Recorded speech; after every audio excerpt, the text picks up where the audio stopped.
السلام علیکم viewers, treasure box میں ہوں آپ کا دوست، اور میں آپ کے لیے لے کر آیا ہوں ایک حیران کن اسٹوری۔ ایک ایسے شخص کے بارے میں جو دنیا کا سب سے لمبا ترین انسان ہے اور سب سے زیادہ عمر کا مالک رہا۔ جناب، اس کا قد 30,330 گز تھا اور اس کی عمر 3500 سال تھی۔ یقیناً یہ ایک حیران کن بات ہے۔ تو شروع کرتے ہیں اسٹوری۔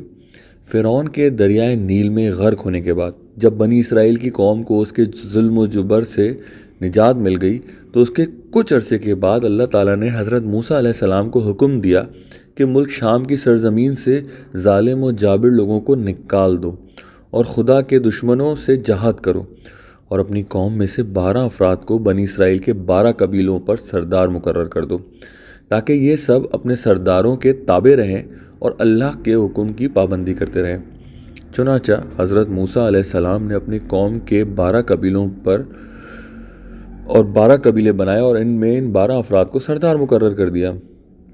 اللہ تعالیٰ کے حکم کے مطابق حضرت موسیٰ علیہ السلام اور حضرت ہارون علیہ السلام جہاد کے لیے اپنے سرداروں اور قوم کے ہمراہ جب کنعان کے مقام پر پہنچے، تو اپنے سرداروں کو حکم دیا کہ وہ ملک شام جا کر وہاں کے ظالم اور جابر لوگوں کے حالات معلوم کریں۔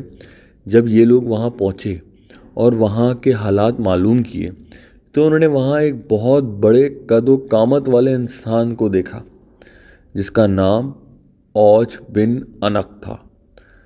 یہ شخص حضرت آدم علیہ السلام کے زمانے سے اور حضرت موسیٰ علیہ السلام کے زمانے تک زندہ رہا۔ یقیناً یہ ایک بہت حیران کن بات ہے۔ میں آپ کو پھر بتاؤں کہ حضرت آدم علیہ السلام کے زمانے سے لے کر حضرت موسیٰ علیہ السلام کے زمانے تک زندہ رہا۔ اس کا قد 30,330 گز لمبا تھا اور اس کی عمر 3,500 سال تھی۔ اس کی ماں کا نام صفورہ تھا اور باپ کا نام عنق تھا۔ طوفان نوح میں، مطلب حضرت نوح علیہ السلام کے دوران جو طوفان آیا، اس طوفان میں بھی یہ شخص بچ گیا تھا۔ اپنے دراز قد کی وجہ سے یہ شخص سمندر کے پانی میں نہیں ڈوب سکا اور سمندر کی تہہ سے مچھلی پکڑ کر اپنی لمبائی کے سبب اسے سورج کی تپش سے بھون کر کھاتا تھا۔ مارج النبوہ کی ایک کتاب میں ہے یہ قصہ لکھا ہوا۔ خیر، آگے بڑھتے ہیں۔ اوج بن عنق نے جب ان سرداروں کو دیکھا تو ان سے دریافت کیا کہ تم کہاں سے آئے ہو اور کہاں جاؤ گے؟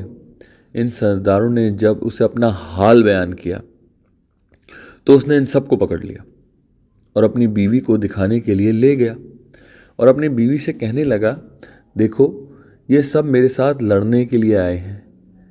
یہ کہہ کر انہیں زمین پر ڈال دیا اور چاہا کہ چونٹی کی طرح پیر سے مسل کر رکھ دے۔ اس کی بیوی نے کہا کہ ان کو چھوڑ دو، یہ کمزور اور ناتواں ہیں، خود ہی چلے جائیں گے، تجھ کو انہیں مارنے سے کیا فائدہ ہوگا؟ چنانچہ یہ سردار ظالموں اور جابروں کی کثرت سے بہت ڈر گئے اور واپس آ گئے۔ واپس آ کر انہوں نے ملک شام کی باتیں اور دشمن کی قوت کے بارے میں حضرت موسیٰ علیہ السلام کو تفصیل سے بتایا اور بیان کیا کہ وہاں کے جو پھل اور فروٹ ہیں وہ بھی بہت بڑے بڑے ہیں۔ اگر ایک دانہ انار کا کھا لیں تو آدمی سیر ہو جائے، یعنی کہ فل ہو جائے۔ اسی طرح انگور بھی بہت بڑا دیکھا، اگر ایک دانہ کھا لیں تو جی بھر جائے اور دوسرا نہ کھایا جائے۔ جو پھل فروٹ اپنے ساتھ لائے تھے وہ حضرت موسیٰ کو دکھائے۔ حضرت موسیٰ علیہ السلام نے ان سے کہا کہ میں اپنی قوم کے لوگوں سے شام کے لوگ اور ان کی قوت کے بارے میں کچھ بیان نہیں کرنا چاہتا، اور تم لوگ بھی نہیں کرنا، کیونکہ یہ لوگ تو پہلے ہی بزدل ہیں اور ان باتوں کے بعد جہاد سے بھاگ جائیں گے۔ آپ علیہ السلام کے اس حکم پر ان 12 سرداروں میں سے صرف 2 سردار اپنے وعدے پر قائم رہے۔ ان میں سے 10 سرداروں نے عہد شکنی کی اور قوم کے افراد کو وہاں کا سارا حوال جو دیکھا تھا وہ بیان کر دیا، اور اوج بن عنق کے ہاتھ پکڑے جانے کا واقعہ بھی بتا دیا۔ جب قوم نے ان سے دشمن کی قوت کے بارے میں سنا تو ہراساں ہو گئے، ڈر گئے، جہاد پر جانے سے کترانے لگے اور مصر واپس جانے کی تیاری میں لگ گئے۔ حضرت موسیٰ علیہ السلام نے فرمایا، اے لوگوں، تم گھبراؤ مت اور جہاد سے بھاگنے کی کوشش نہ کرو۔ میرے ساتھ اللہ تعالیٰ نے وعدہ فرمایا ہے کہ میں تمہیں ان کافروں پر فتح دوں گا۔ تو قوم نے حضرت موسیٰ علیہ السلام سے کہا کہ وہاں پر تو ایک شخص جو بہت بڑی قد و قامت والا ہے اور بہت ہی زبردست طاقت والا ہے، ہم وہاں ہرگز نہیں جائیں گے جب تک وہ شخص وہاں پر موجود ہے۔ وہ دونوں سردار یوشع بن نون اور کالوت بن قتادہ جو اپنے وعدے پر قائم رہے تھے، قوم سے کہنے لگے، اے قوم، ٹھہر جاؤ اور ان پر حملہ کرو، اللہ تم کو فتح دے گا۔ اور حضرت موسیٰ علیہ السلام نے وعدہ کیا ہے کہ اللہ ان کو ضرور ہلاک کرے گا، جس طرح فرعون کو ہلاک کیا تھا۔ جب تم لوگوں پر اللہ پہ یقین رکھتے ہو تو اس پر بھروسہ بھی کرو۔ قوم نے کہا کہ ہم ساری عمر وہاں نہیں جائیں گے۔ اے موسیٰ علیہ السلام، تو اور تیرا رب دونوں جا کر ان سے لڑو، ہم تو یہیں بیٹھے رہیں گے۔ حضرت موسیٰ علیہ السلام نے ان سے غصہ ہو کر ان کے لیے اللہ سے بد دعا کی، جس کی وجہ سے شام کی فتح میں 40 سال کی تاخیر ہوئی۔ اس مدت میں بنی اسرائیل کے نافرمان لوگ جنگلوں میں بھٹکتے رہے۔ القصہ، حضرت موسیٰ علیہ السلام اور حضرت ہارون علیہ السلام اپنے عصا ہاتھ میں لے کر شام جہاد کے لیے روانہ ہوئے، اور جب رات ہوئی تو بنی اسرائیل نے واپس سے مصر جانے کا ارادہ کیا۔